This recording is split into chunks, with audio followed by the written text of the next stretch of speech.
Good evening. ഞാൻ Donna. Kodanchery media. സന്ധ്യാവാർത്തയിലേക്ക് സ്വാഗതം. BJP വിഭവങ്ങൾ വിൽക്കാനുള്ള കൗണ്ടറായി സിപിഎം, മത്സരം യുഡിഎഫും ബിജെപിയും തമ്മിൽ. പാലക്കാട് നിയമസഭാ മണ്ഡലം, മഹാരാഷ്ട്രയിലെ 288 നിയമസഭാ മണ്ഡലങ്ങൾ, ജാർഖണ്ഡിലെ 38 നിയമസഭാ മണ്ഡലങ്ങൾ എന്നിവിടങ്ങളിൽ വോട്ടെടുപ്പ് പുരോഗമിക്കുന്നു. പാലക്കാട് ഉച്ചവരെ പോളിംഗ് മന്ദഗതിയിലാണ്. മഹാരാഷ്ട്രയിലും ജാർഖണ്ഡിലും ദേശീയ നേതാക്കൾ ഉൾപ്പെടെയുള്ളവർ വോട്ട് രേഖപ്പെടുത്തി. വൈകിട്ട് 6 വരെയാണ് വോട്ടെടുപ്പ്. 6:30യോടെ എക്സിറ്റ് പോൾ ഫലങ്ങൾ പുറത്തുവരും. ബിജെപിയുടെ അടുക്കളയിലെ വിഭവങ്ങൾ വിൽക്കാനുള്ള കൗണ്ടറായി സിപിഎം അനുവദിച്ചെന്ന് AICC general secretary KC. Venugopal MP. സമുദായങ്ങളെ തമ്മിൽ തെറ്റിക്കാൻ ചില പത്രങ്ങൾ തിരഞ്ഞുപിടിച്ചുള്ള സിപിഎം പരസ്യം ന്യൂനപക്ഷ വോട്ടുകൾ ഭിന്നിപ്പിക്കാനുള്ള ബിജെപിയുടെ ആഗ്രഹപ്രകാരമാണ്. പാണക്കാട് തങ്ങളെ ഒറ്റതിരിഞ്ഞ് ആക്രമിക്കുന്നതും ബിജെപിക്കു വേണ്ടിയാണ്. സന്ദീപ് വാരിയർ ബിജെപി വിട്ടതിൽ കൂടുതൽ നിരാശ സിപിഎമ്മിനാണ്. പാലക്കാട്ട് സിപിഎം വലിയ തിരിച്ചടി നേരിടും. മത്സരം യുഡിഎഫും ബിജെപിയും തമ്മിലാണ്. സിപിഎം 3ാം സ്ഥാനത്താകുമെന്നും വേണുഗോപാൽ പറഞ്ഞു. എസ്എൻഡിപി വിരുദ്ധ നീക്കം, സിപിഎമ്മിൽ കടുത്ത ഭിന്നത, നേതൃത്വം വെട്ടിൽ. കൊല്ലം ലോക്സഭാ തിരഞ്ഞെടുപ്പിലെ കനത്ത തിരിച്ചടിയുടെ പേരിൽ എസ്എൻഡിപി യോഗത്തിനും യോഗ നേതൃത്വത്തിനുമെതിരെ രംഗത്തു വരണമെന്ന തീരുമാനത്തിൽ സിപിഎമ്മിൽ കടുത്ത ഭിന്നിപ്പ്. യോഗം ജനറൽ സെക്രട്ടറി വെള്ളാപ്പള്ളി നടേശൻ ചെയർമാനായ നവോത്ഥാന സമിതി പിരിച്ചുവിടണമെന്നാവശ്യപ്പെട്ടു പാർട്ടി സമ്മേളനങ്ങളിൽ ചർച്ചയും ഉണ്ടായതോടെ സിപിഎം നേതൃത്വം വെട്ടിലായി. പാർട്ടിക്കു പരമ്പരാഗതമായി കിട്ടിക്കൊണ്ടിരുന്ന ഈഴവ വോട്ടുകൾ ലോക്സഭാ തിരഞ്ഞെടുപ്പിൽ വൻതോതിൽ ബിജെപിക്കു പോയെന്നും യോഗ നേതൃത്വം ബിജെപിക്കു വേണ്ടി കാര്യമായി പ്രവർത്തിച്ചെന്നുമായിരുന്നു സിപിഎം സംസ്ഥാന കമ്മിറ്റിയുടെ വിലയിരുത്തൽ.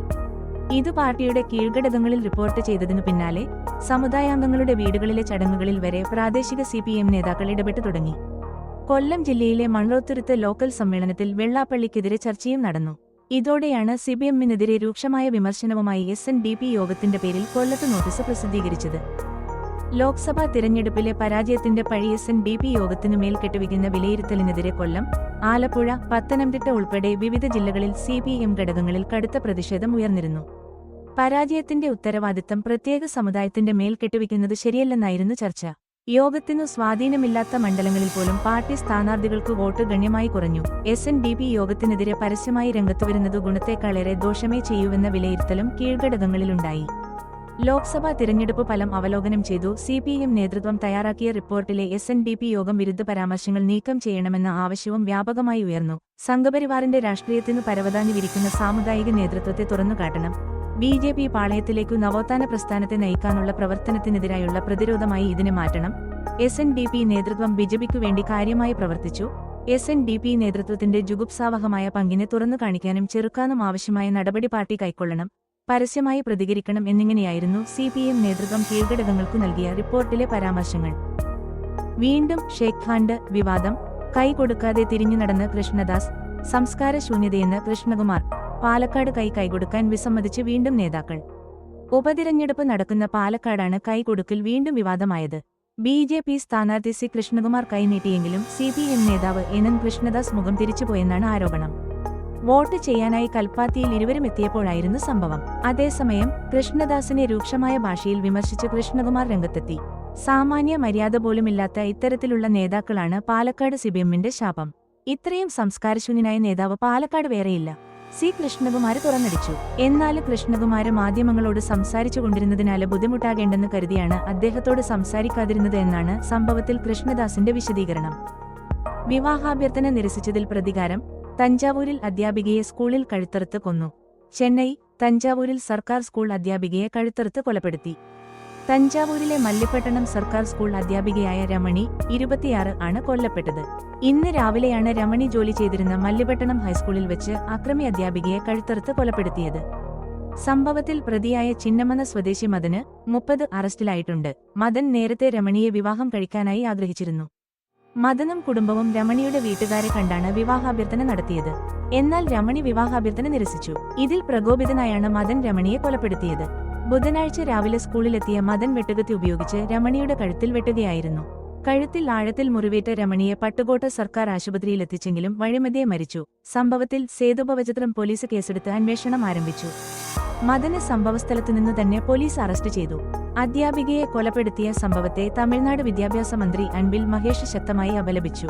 ഇത്തരം അതിക്രമങ്ങൾ വെച്ചുപൊറുപ്പിക്കാനാവില്ലെന്നും അക്രമിക്കെതിരെ കർശന നിയമ നടപടി സ്വീകരിക്കുമെന്നും അദ്ദേഹം പറഞ്ഞു. ഉൾവസ്ത്രത്തില് അകപ്പെടുമോ ആന്റണി രാജു. മുൻമന്ത്രിക്ക് വിനയായത് സർക്കാർ സത്യവാങ്മൂലം. തിരുവനന്തപുരം 34 വർഷം മുൻപ് തിരുവനന്തപുരം വിമാനത്താവളത്തില് ലഹരിമരുന്നു കേസില് പിടിയിലായ ഓസ്ട്രേലിയൻ പൗരനെ ശിക്ഷയിൽ നിന്നു രക്ഷപ്പെടുത്താന് തൊണ്ടിയായ ഉൾവസ്ത്രത്തില് കൃത്രിമം കാട്ടിയെന്ന കേസിലാണ് മുൻമന്ത്രി ആന്റണി രാജു ഇനി വിചാരണ നേരിടാന് പോകുന്നത്. സംസ്ഥാന സർക്കാര് സുപ്രീംകോടതിയില് നൽകിയ സത്യവാങ്മൂലം തന്നെയാണ് മുൻമന്ത്രിക്ക് കേസില് വിനയായത്. കേസിലെ പ്രതിയുമായി സർക്കാര് കൈകോർക്കുകയാണോ എന്നു സുപ്രീംകോടതി വിമർശിച്ചതിനു ശേഷമാണ് സർക്കാര് സത്യവാങ്മൂലം നൽകിയത്. തൊണ്ടിമുതലില് കൃത്രിമം കാണിച്ചെന്നും കേസ് ഗുരുതരമാണെന്നുമാണ് സംസ്ഥാന സർക്കാര് സുപ്രീംകോടതിയില് സത്യവാങ്മൂലം സമർപ്പിച്ചിരുന്നത്. ആന്റണി രാജുവിന്റെ ഹർജി പരിഗണിച്ചു നെടുമങ്ങാട് ഫസ്റ്റ് ക്ലാസ് മജിസ്ട്രേറ്റ് കോടതിയില് നിലനിൽക്കുന്ന കേസ് തള്ളുന്നതു നീതി നടപ്പാക്കുന്നതിനെ ബാധിക്കുമെന്ന് സർക്കാര് സുപ്രീംകോടതിയില് ബോധിപ്പിച്ചിരുന്നു. ആന്റണി രാജുവിനെതിരെയുള്ളത് ഗൗരവ സ്വഭാവമുള്ള ആരോപണങ്ങളാണെന്നും ഇത്തരത്തില് കോടതിക്കെതിരായ നടപടികള് പ്രോത്സാഹിപ്പിക്കരുതെന്നും കേരള സർക്കാരിന്റെ നിയമ ഓഫീസിക്കു വേണ്ടി സ്റ്റാൻഡിംഗ് കൗൺസിലർ നിഷ രാജനശങ്കരാണ് സത്യവാങ്മൂലം സമർപ്പിച്ചത്. കേസില് പുനരന്വേഷണം നടത്തുന്നതിനെതിരെ ആന്റണി രാജു നൽകിയ ഹർജിക്കുള്ള മറുപടിയിലാണ് സംസ്ഥാന സർക്കാർ ഇക്കാര്യം വ്യക്തമാക്കിയത്. പേരാമ്പ്രയിൽ ബസ് ദേഹത്ത് കയറി വയോധികന് ദാരുണാന്ത്യം. പേരാമ്പ്രയിൽ ബസ് ശരീരത്തിലൂടെ കയറി വയോധികൻ മരിച്ചു. വാകയാട് സ്വദേശി അഹമ്മദ് 85 ആണ് മരിച്ചത്. 3 മണിയോടെയാണ് സംഭവം. കോഴിക്കോട് നിന്നും കുറ്റ്യാടിക്ക് പോവുകയായിരുന്ന ബസ് സ്റ്റാൻഡിൽ അമിതവേഗതയിൽ കയറിയപ്പോൾ യാത്രക്കാരന്റെ ശരീരത്തിലൂടെ കയറി ഇറങ്ങുകയായിരുന്നു എന്ന് ദൃക്സാക്ഷികൾ പറഞ്ഞു. ആദ്യം ബസ് സ്റ്റാൻഡിൽ പ്രവേശന സ്ഥലത്ത് ഉണ്ടായിരുന്ന ഹമ്പ് എടുത്തുമാറ്റിയതിനാൽ ബസ്സുകൾ അമിതവേഗതയിലാണ് സ്റ്റാൻഡിൽ കയറുന്നത്. കുറ്റ്യാടി കോഴിക്കോട് ബസ്സുകൾ നാട്ടുകാർ തടഞ്ഞു. കൂടത്തായി സെന്റ് ജോസഫ്സ് LP സ്കൂളിൽ റെഡ് ഡേ ആഘോഷിച്ചു. കോടഞ്ചേരി പ്ലാറ്റിനം ജൂബിലിയുടെ നിറവിലെത്തി നിൽക്കുന്ന കൂടത്തായി ഈരോട് സെന്റ് ജോസഫ് LP സ്കൂളിൽ കുട്ടികൾക്ക് രസകരവും വിജ്ഞാനപ്രദവുമായ അനുഭവം പകർന്ന് റെഡ് ഡേ ആചരിച്ചു.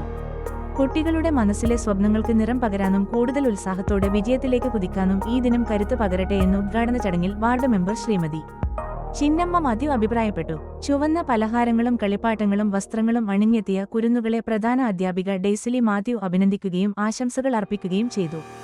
രക്ഷിതാക്കളുടെയും അധ്യാപകരുടെയും നേതൃത്വത്തിൽ നടന്ന ചടങ്ങിൽ കുട്ടികൾ വരച്ച ചുവന്ന നിറത്തിലുള്ള ചിത്രങ്ങൾ പ്രദർശിപ്പിച്ചു. മലബാർ മിൽമ അധിക പാൽവിലയായി 2 കോടി രൂപ നൽകും. കോഴിക്കോട് ദേശീയ ക്ഷീര ദിനാഘോഷത്തിന്റെ ഭാഗമായി മലബാർ മിൽമ 2024 ജൂൺ മാസത്തിൽ എല്ലാ ആനന്ദ് മാതൃകാ ക്ഷീര സഹകരണ സംഘങ്ങളും മിൽമയ്ക്ക് നൽകിയ പാലളവ് അനുസരിച്ച് കൈകാര്യ ചെലവുകൾക്കായി 2 കോടി രൂപ അധിക പാൽവിലയായി നൽകും. മലബാർ മേഖലാ യൂണിയൻ ഭരണസമിതി യോഗമാണ് തീരുമാനം കൈക്കൊണ്ടത്.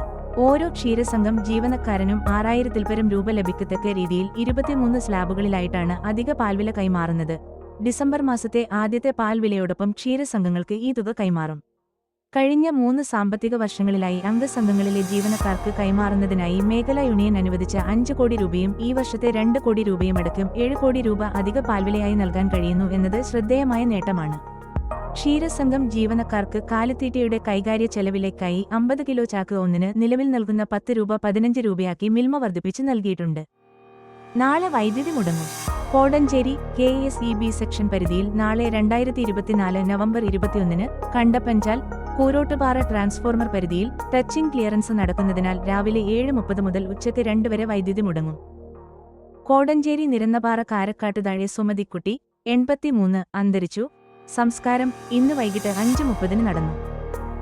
ആനക്കാമ്പയിൽ പാലത്തിങ്കിൽ പരേതനായ ജോസഫിന്റെ ഭാര്യ റോസ 106 അന്തരിച്ചു. സംസ്കാരം നാളെ രാവിലെ 11 മണിക്ക് ആനക്കാമ്പയിൽ സെന്റ് മേരീസ് ദേവാലയത്തിൽ.